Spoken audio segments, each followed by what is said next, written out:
Chers amis et familles en Christ, bonjour. Nous sommes le 13 décembre et notre méditation d'aujourd'hui a pour titre L'étonnant amour de Dieu. Il s'agit d'une lettre écrite par Sir White le 13 décembre 1888 à David Lamson, qui était un évangéliste et un administrateur d'une fédération. Jacques chapitre 1, les versets 5 et 6. Si quelqu'un de vous manque de sagesse, qu'il la demande à Dieu, qui donne à tous simplement et sans reproche, et elle lui sera donnée. Mais qu'il la demande avec foi, sans douter, car celui qui doute est semblable au flot de la mer, agité par le vent et poussé de côté et d'autre. Si vous voulez apprendre à l'école du Christ, soumettez-lui votre volonté et placez-vous sous sa discipline. Vous pourrez marcher sur ces sentiers. En vivant en constante relation avec Jésus, vous deviendrez des porte-lumière pour les autres.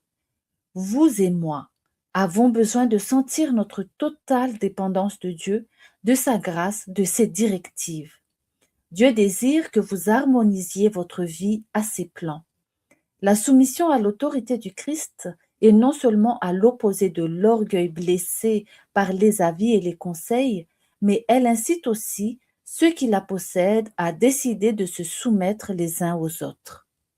Des séductions mortelles menacent les âmes. Leur confiance est établie. Elles pensent être chrétiennes simplement parce qu'elles approuvent la vérité. Cette illusion enferme et entoure si bien le cœur que les traits du Seigneur n'y ont plus accès, et que les vérités profondes et pénétrantes qui décrivent clairement ce piège même sont entendues sans être écoutées, sans que le cœur touché les applique à son propre cas. Oh, puissiez-vous rechercher la préparation du cœur auprès du trône de grâce, afin que lorsque vous ressentirez votre incompétence, vous puissiez avoir une claire vision de la puissance et de la dignité du Christ. Puissiez-vous par la foi vous saisir de ses promesses et maintenir des liens vivants avec Dieu. Dieu a tant aimé le monde qu'il a donné son Fils unique, afin que quiconque croit en lui ne périsse point, mais qu'il ait la vie éternelle. Jean chapitre 3, le verset 16. Oh, quel amour étonnant! Et cependant, combien peu l'apprécie, combien peu participe à la nature divine.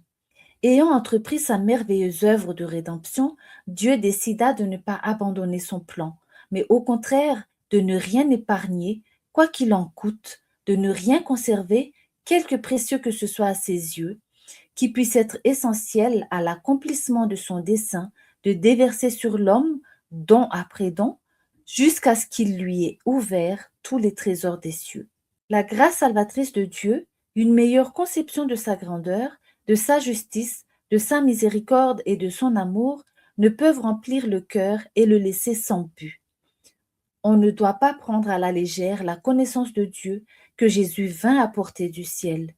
L'amour de Dieu ne peut demeurer en notre possession que s'il est exprimé. Alors, peut-être nous pouvons nous poser cette question.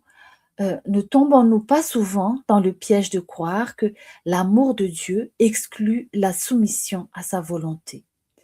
Chers amis et familles en Christ, merci d'avoir partagé ce moment de réflexion et à bientôt pour de nouvelles méditations.